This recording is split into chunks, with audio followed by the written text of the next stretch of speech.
Paz do Senhor, irmãos, tudo bem? Estamos numa série de estudo andando nos passos de Jesus. Esta é a nossa sexta lição de EBD, aceitando os outros como Jesus. Eu sou o pastor Paulo, da Segunda Igreja Presbiteriana Renovada do Gama, e este é o Davi. Paz do Senhor, irmãos.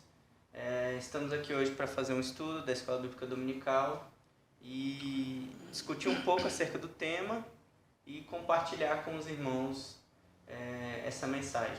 Vamos fazer uma oração, né? Agradecendo a Deus, agradecendo por nossas vidas nesse momento que está tão difícil para a sociedade enfrentar algumas dificuldades.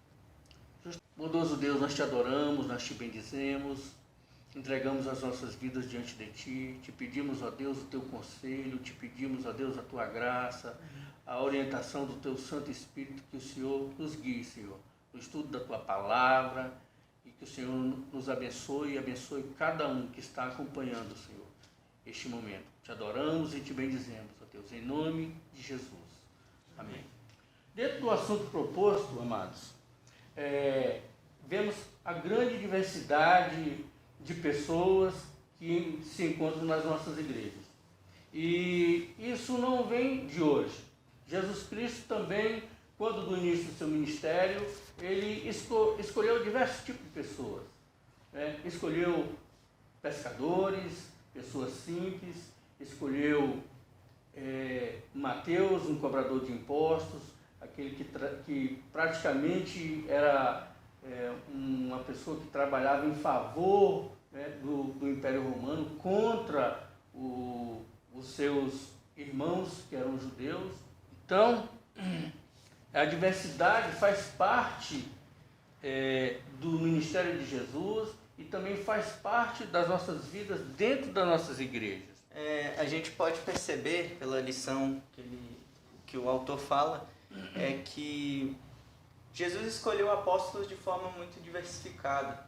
Ele não escolheu com base em um critério, com base em algum modelo que ele viu nos apóstolos. Pelo contrário, cada apóstolo tinha um pensamento muito diferente um do outro. Enquanto Mateus era, igual foi citado aqui, ele era um cobrador de impostos do Império Romano, o Pedro era pescador. Um pescador, e ele também era, como é que fala? Ele era um nacionalista, ele era uma pessoa que era totalmente a favor de Israel, ele era contra o Império Romano.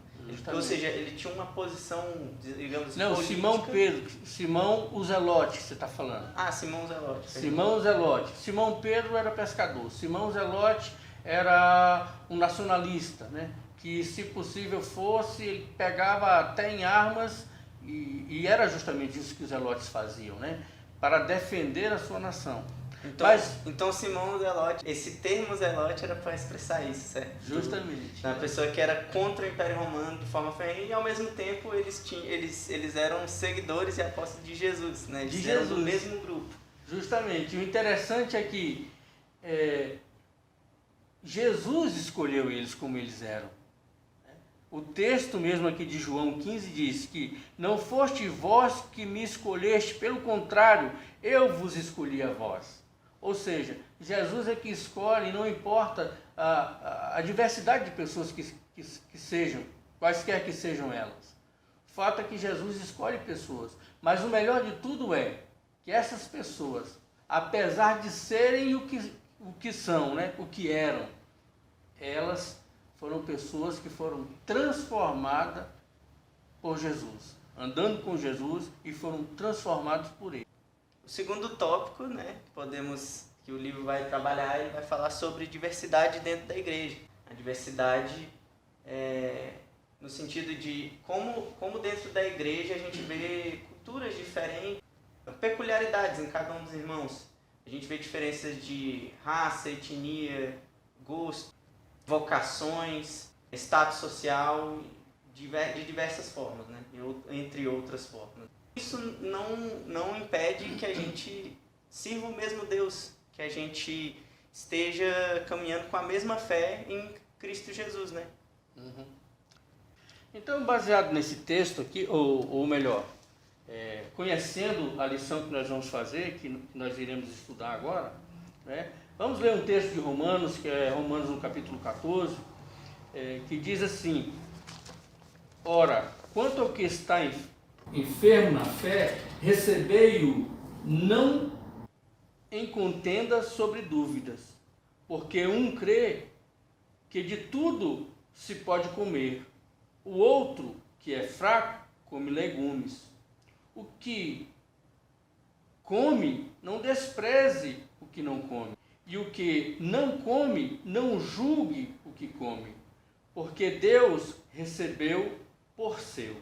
Dentro do que nós estamos falando, a questão da diversidade, em que Jesus escolhe os seus apóstolos, e ao mesmo tempo a diversidade que existe dentro da nossa igreja, né? Diversidade de idade, diversidade de nível social. Então, é uma série de circunstâncias que se apresentam dentro da igreja, mas que nós devemos, né, nos adequar em todos esses sentidos às diversidades que a igreja enfrenta. A pergunta que é levantada na revista é como isso é possível?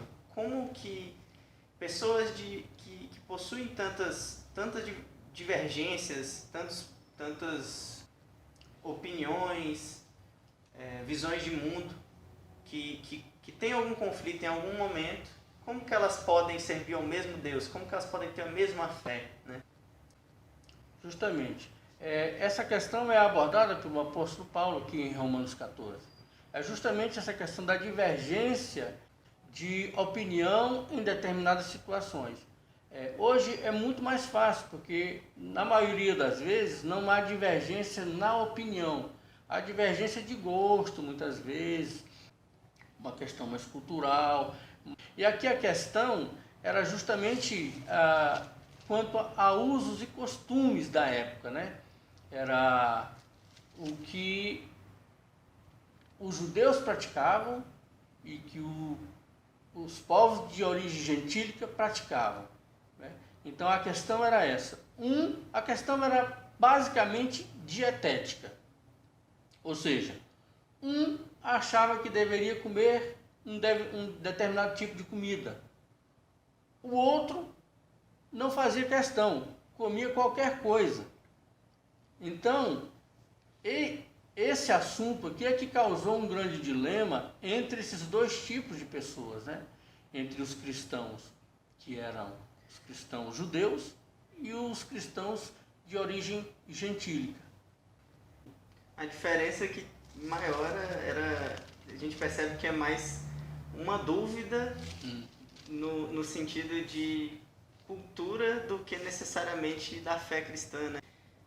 O povo ainda foi criado de uma forma, tinha toda uma carga cultural acumulada, né? Por exemplo, os judeus tinham todos aqueles ritos, né? Rituais e costumes, né? Isso, costumes que era, inclusive indicavam para Jesus Cristo, né? Que era de onde vem que sinalizavam sobre a obra de Cristo, né?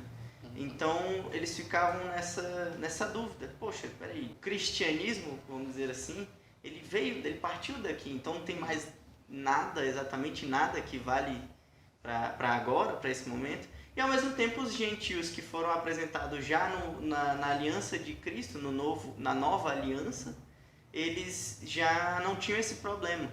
E havia essa disputa de quem está mais certo, quem é mais cristão. Veja, olha só, o que diz aqui Romanos no capítulo 14, versículo 2. Diz assim: porque um crê que de tudo se pode comer, o outro, que é fraco, come legumes. O que come, não despreze o que não come, e o que não come, não julgue o que come, porque Deus recebeu a todos por seu. Ou seja, a grande disputa que existia aqui da diversidade em questão no Novo Testamento diz respeito a dois tipos de grupo de pessoas. Um que era mais conservador e outro que era mais, por assim dizer, progressista. A gente vê que o autor ele usa dois termos meio que no estilo americano, né, que tem a ver com a cultura americana, que é a ideia política, né, a visão política dos conservadores e dos progressistas ou liberais, como já foi citado no início do livro, no início do capítulo do livro, onde os conservadores, enfim, não precisa, ele não está entrando no quesito de explicar quem é quem ou qual é o espectro político, mas o foco é que eles divergiam muito, eles tinham opiniões muito contrapostas e uma rivalidade de ideias muito grande. Nesse ponto aqui, ele vai separar os conservadores sendo os judeus. Como os conservadores são na ideia aqui seria, os judeus são legalistas, são pessoas que querem preservar uma cultura antiga, né? Que não se adequa mais à ideia atual do cristianismo, né? A ideia da nova aliança. Os progressistas estão na ideia de um liberalismo, né? uma liberdade cristã, mas só que é uma liberdade cristã mais esbanjada, mais ostentada, né? No caso aqui, o conservador era colocado como o crente mais fraco e os progressistas eram colocados como os crentes mais fortes. Os conservadores, eles adotavam ainda procedimentos do Antigo Testamento, né? E eles eram considerados como fracos, né? Por que eram considerados como fracos? Porque para eles era pecado, por exemplo, comer carne de lebre, né? Não podia comer carne de lebre, porque para eles era pecado. Ou, por exemplo, guardar o dia de sábado, né? Ou trabalhar no dia de sábado. Para eles viam isso com muita dificuldade. Por isso que eles julgavam os que eram mais fortes, que eram os de origem gentílicas, porque eles tinham maior facilidade em não seguir esses preceitos. Por exemplo, eles não guardavam o sábado e nem tinham dificuldade nenhuma, por exemplo, de comer algum tipo de comida que não fosse proibida como os judeus faziam, né? Então, esses progressistas, ou esses que eram os mais fortes, por assim dizer, os dois acertavam no seguinte sentido: um não comia e fazia isso para Deus, o outro comia e abençoava e fazia para Deus. Então, os dois estavam corretos na sua convicção. O apóstolo Paulo não vai condenar nenhum e nem outro.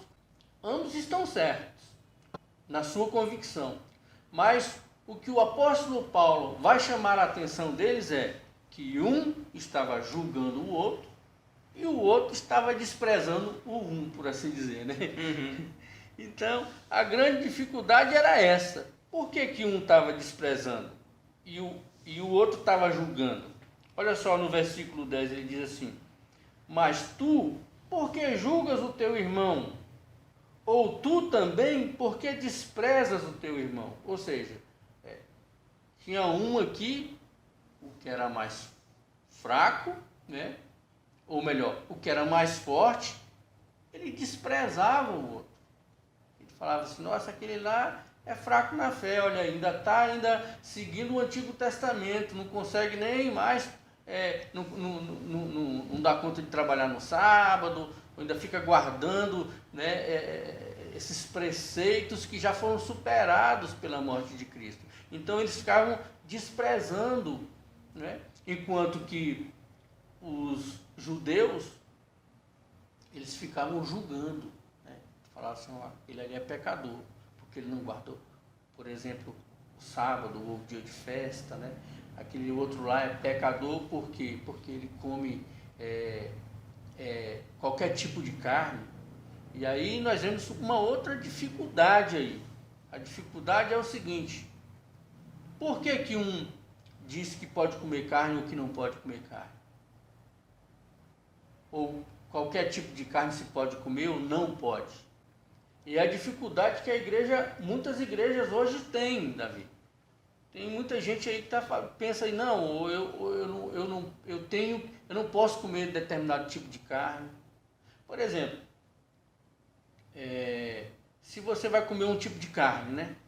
Se você considera esse tipo de carne, por exemplo, que vai te fazer mal espiritualmente, o apóstolo Paulo vai dizer que não deve comer. Não é? Então, se você, por exemplo, é convidado para a casa de uma pessoa que não é da sua mesma religião, né? E ela chega e você chega na casa dela, né, para um jantar, e se ela não diz nada a respeito de comida, você também não deve perguntar nada, é o que o apóstolo Paulo diz. Não pergunte nada, abençoe e coma de tudo. Agora, se ela chega, te convida e fala que é uma carne sacrificada a outro tipo de Deus, a um ídolo, aí você não come, não deve comer. Por quê? Porque você já sabe, a pessoa já te falou. Então, para que a tua consciência não acuse, para que você não seja motivo de tropeço para outro tipo de crente, não coma. Da mesma forma que o apóstolo Paulo vai dizer, olha, não é para comer nem beber, comer e beber vinho, comer e beber em si não é o pecado. Mas quando você causa um escândalo para um crente que é mais fraco que você, aí sim, você faz com que ele comece a te julgar e ele peca. E quando você faz isso, você corre o risco de estar o quê? Desprezando a fé do seu irmão. E quando você está desprezando a fé do seu irmão, o que acontece? Também comete pecado, né? Nesse sentido. Deu para entender aí os dois grupos? Deu para entender aí a diferença entre o que havia de comum entre esses dois grupos? O que havia de comum era, os dois tinham a vontade de servir a Deus, né? Cada um tinha sua vontade. Um pecava por excesso. Por quê? Porque não precisava mais guardar o sábado, porque não precisava mais fazer, sabe, todo aquele controle dietético rigoroso quanto à alimentação. Só precisava abençoar e dar glória a Deus. Mas eles ainda detinham ainda o quê? Aqueles guardavam em si uma espécie de religiosidade. De quê? De não comer determinados tipos de alimentos. Então, os dois tipos de pessoas que existiam lá na igreja de Roma, os dois estavam certos. E o mais interessante é que o apóstolo Paulo, quando você vê aqui, ele não vai chamar atenção nem de um e nem de outro, no sentido de que é proibido, né? Ele não vai chamar os dois para um acordo, também não, nesse sentido. Ele não vai tentar mudar a ideia, por exemplo, daquele crente que não come carne. Apesar de ele se posicionar, né? Apesar de se posicionar. E não vai mudar a ideia também do outro. Mas o que ele vai chamar uma atenção para algo bem interessante aqui, é que da forma com que eles lidavam um com o outro, eles iriam prestar contas. Porque não era bom o trato que eles estavam dando para aquele tipo de assunto. Ora, um desprezando o outro julgando. Então isso aí não era atitude de crente. Os outros que não eram crentes, que estavam assistindo, sabe, essa disputa, para eles era escândalo para a igreja. Então não edificava a igreja. Não edificava nem a si mesmo, não edificava o irmão, não edificava a igreja. E ainda era escândalo para os outros que ainda não haviam aceitado a Jesus. Estava só assistindo aquela disputa. Depois disso, Paulo vai dar o conselho, né, para as igrejas. Ele vai aconselhar, dizendo, aceitem-se uns aos outros. Nisso, Paulo vai dizer que o foco dos cristãos não deve ser provar um ponto. O foco é promover a paz e a edificação da igreja. Então, a ideia aqui para Paulo, do conselho de Paulo, é que, independente da disputa, o foco principal, o objetivo da igreja é edificar os irmãos, é que eles sejam edificados em Cristo. Ele fala que nós, como cristãos, devemos acolher os irmãos assim como Cristo nos acolhe. E Cristo ele não tem só uma mera tolerância, ele não tolera os cristãos, ele ama os cristãos, ele adota, ele nos chama de irmãos, ele nos trata como verdadeiros amigos. A Bíblia se refere aos cristãos como amigos de Deus, como irmãos de Cristo, adotados pelo Pai. Então existe esse fator de família, essa condição de família de Deus entre os cristãos na igreja. Um pouco antes, ele fala que a igreja estava gastando muita energia num assunto que não era um assunto essencial para a edificação da fé cristã. Era um assunto terceiro ali. Era um assunto que não fazia parte da essência do Evangelho. Então, tratar de coisas como comidas e como bebidas, ou como dia de festas, aqueles assuntos ali não faziam parte da essência do Evangelho de Cristo. E a essência do Evangelho de Cristo aqui era muito mais a questão do amor ao seu próprio irmão. E quando ele tenta enfatizar o amor ao seu irmão, é um amor de tal forma que você tem que abrir mão de si mesmo, abrir mão das suas vontades. Assim como Jesus Cristo abriu mão de tudo. Ele abriu mão de ser, de tudo, para quê? De tudo para sofrer por nós, sofrer pelos nossos pecados. Então ele não considerou a sua própria vontade, mas que fosse feita a vontade de Deus. Da mesma forma, cada um de nós. Cada um de nós tem que abrir mão um pouco mais para o quê? Para aceitar o outro irmão. E uma coisa bastante interessante que tem que se levar em conta aqui, é que quando fala do crente mais fraco, o crente ele é mais fraco não porque ele comete pecado. A questão não era o pecado que ele cometia, mas pelo zelo no excesso de cuidado em não pecar.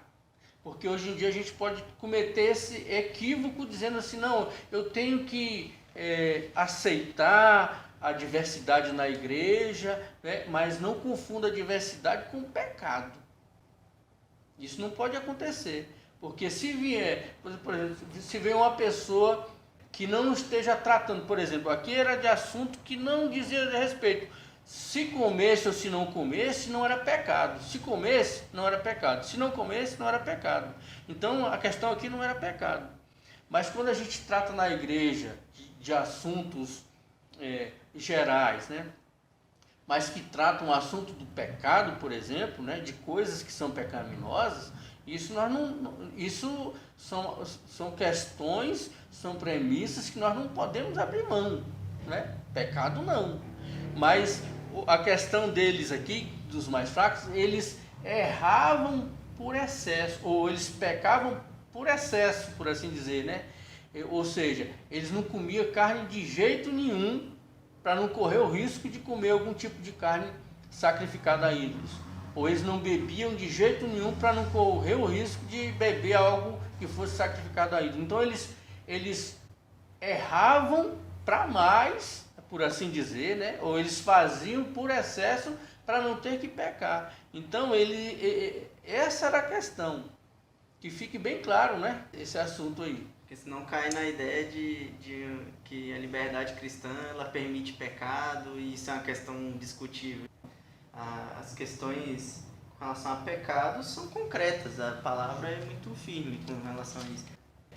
A diversidade ela vai ser demonstrada em questões mais marginais da fé. Por último, né, temos o tópico que chama o benefício da aceitação. Né? O porquê devemos aceitar os irmãos? Devemos aceitar a todos para a glória de Deus. Foi da vontade de Deus escolher todo tipo de pessoa, seja homem, mulher, jovem, idoso, criança, de todos os tipos. de quem nasceu na igreja, de quem viveu uma vida devassa e se converteu. Porque Deus quer mostrar, Ele tem o objetivo de transformar, moldar essas pessoas através do seu poder e mostrar isso para o mundo, mostrar isso para as pessoas. Então ele é um testemunho do poder de Deus, essa transformação que existe no cristão, de ele se converter, de ele voltar-se a Deus, de ele testificar sobre Cristo, de ele mudar os seus caminhos ruins, os seus pecados e todo a sua maldade para se voltar a Deus. E tudo isso é poder de Deus na vida dele. Justamente, e essa questão do benefício de aceitarmos uns aos outros, quando nós fazemos dessa maneira, nós estamos fazendo o mesmo modelo que Cristo fez por nós, né? Porque o texto de Romanos 15:7 diz que, portanto, acolhei-vos uns aos outros, como também Cristo vos acolheu. Ou seja, nós temos que seguir o mesmo modelo de Cristo. Acolher o irmão, mas não acolher o pecado dele, né? Mas acolher ele nas suas fragilidades, acolher ele na sua fraqueza, mesmo aqueles que são mais fortes também acolher, né, dentro do seu entendimento, nas questões que não vão interferir na palavra de Deus. Inclusive ele tem algumas ideias aqui no tópico, até no tópico anterior, né? mas que encaixam, é tudo complementar. Onde ele fala aqui que Jesus é a nossa motivação para aceitar a todos, né? Uhum. Ele inclusive fala que Cristo aceitou todo tipo de pessoa, né? E ele fala assim que a gente não pode rejeitar aquele que Cristo aceitou. Como é que nós, que fomos salvos, fomos resgatados por Deus, a gente olha para o nosso irmão e fala e rejeita ele, sendo que ele foi aceito da mesma forma que Jesus nos aceitou? Justamente. Como que a gente olha para um irmão a quem Jesus também resgatou através da morte, através do seu sacrifício e da sua ressurreição, e olha para ele e fala, não, a cruz de Cristo não serve para você? Como é que isso pode acontecer? Isso é um absurdo. Então a gente tem que aceitar sim os nossos irmãos, porque foi o próprio Cristo, foi o próprio Jesus Cristo que aceitou esses irmãos, de todos os tipos de pessoas. Tem um exemplo bastante interessante aqui no Evangelho de Mateus, que a ele é perguntado quantas vezes se deve perdoar, né? Se era 7 vezes, aí ele diz, não, 70 vezes 7, né? Aí ele faz, quando a gente faz esse julgamento de que ninguém é merecedor, né, do perdão de Deus, ou quando nós fazemos o julgamento de que nós não devemos receber alguém, sei lá, porque a pessoa já foi um ladrão, por exemplo, um assassino, um traficante, uma prostituta. Mas quando em Mateus, no capítulo 18, ele conta aqui uma história, né, justamente de uma pessoa, de um reino, né, um certo rei que chamou, né, as pessoas que eram os seus devedores para acertar as contas com ele, né?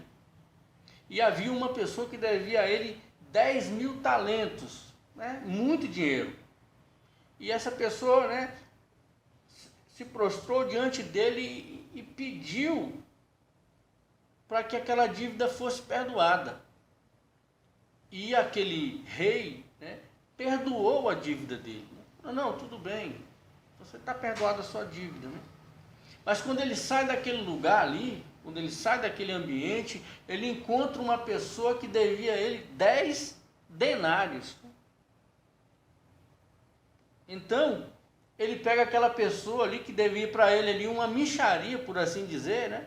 E coloca ele na prisão. Estou resumindo aqui a história, né? Para não ler. Coloca ele na prisão. Só que todo mundo fica sabendo daquela história e conta a história de volta para o rei. E o rei fala assim, mas o que está acontecendo? eu perdoei a ele 10.000 talentos e agora por causa de um denário, né, uma mixaria aí, ele coloca o outro na prisão e ele chama ele de volta e fala assim, ó, por que você fez isso? Né? Por que você fez isso? Eu não te perdoei uma grande quantia, por que você não pode perdoar? Mesma coisa somos nós. Jesus pagou um alto preço por mim e por você. E às vezes a gente não está conseguindo admitir o outro na nossa igreja porque ele cometeu algum pecado em um outro momento, uma outra, né? Não é, estou falando daquele que vive no pecado, né? Ou que não é crente e deliberadamente escolhe viver no pecado, não é isso. Mas uma pessoa que se converteu. Uma pessoa que se converteu. Teve seus pecados perdoados. Que teve seus pecados perdoados. Jesus pagou o mesmo preço, tanto para um quanto para outro. Pagou um preço por mim e por ele. Não cabe a mim julgar, não, eu não devo receber esse aqui como irmão, ou aquele lá não deve ser recebido como irmão. Né? Então, algumas questões que foram abordadas aqui foi, quais eram as diferenças da igreja de Roma? A diferença era justamente essa mesmo, a divergência de pensamento quanto à dieta. Aqui em Romanos, no capítulo 14, ele está abordando justamente essa questão dietética mesmo, do que deve e o que não deve comer. E até se aplica a outras ideias de ritos e que há uma discussão, mas que não são centrais na fé. Que não são pecados, por assim dizer, né? Mas que trazem esse tipo de divergência. E a outra questão aqui era notado justamente essa diversidade em que uns se julgavam mais fortes do que outros, né? E outros eram mais fracos. Então, pode ser que exista isso hoje na igreja atual. Sempre tem um que vai dizer, não, eu conheço mais da Bíblia, ou eu compareço mais à igreja, ou eu me envolvo mais nos trabalhos, ou está se julgando nesse sentido, né? O que não é tão correto assim, porque Deus é que vai fazer essa... É Deus quem julga. Quem julga. E está escrito aqui. No sentido de que quem avalia a intenção... Quem avalia é Deus. É Deus. Né? E ele fala assim, que quem julga é Deus, olha só. Ele diz assim, olha, quem és tu para que julgue o servo alheio?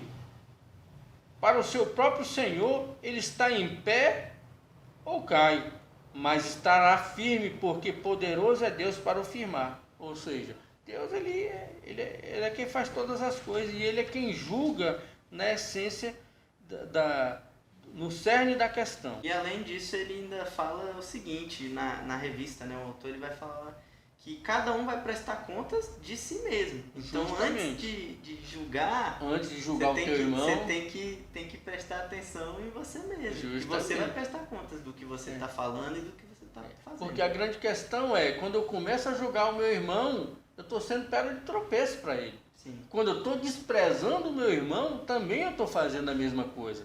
Então, nenhum é melhor nem pior. O fato é o seguinte, que todos devem fazer com a mesma convicção, mas para Deus, não para o outro. Se eu começo a me achar melhor do que o outro, me comparando com o outro, não, eu tenho que fazer para Deus, né? E muitas vezes abrindo mão da minha própria vontade, né? Porque como é que você serve a Deus? Ajudando o teu irmão, servindo o teu irmão. Não adianta nada de dizer, eu faço as coisas para Deus, mas você não liga para o teu irmão que está do teu lado. Não adianta. Então, a melhor forma de você servir a Deus é servir o teu irmão que está do teu lado. É abrindo mão das suas vontades, abrindo mão aí do seu egoísmo para fazer a vontade de Deus na sua vida e na vida do seu irmão. Uma outra questão aqui é como podemos aceitar aqueles que são diferentes de nós? Em amor, abrindo mão do egoísmo. Como você vai rejeitar aquele que Cristo aceitou? Aquele que Cristo aceitou. Então, é isso.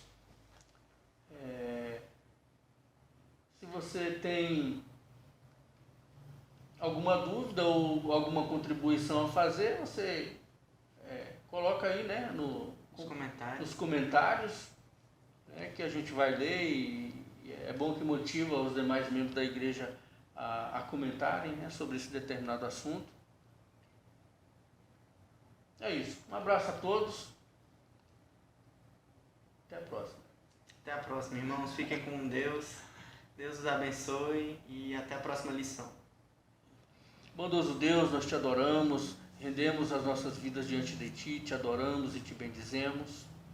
Pai, nós somos gratos por tudo que o Senhor tem realizado nas nossas vidas.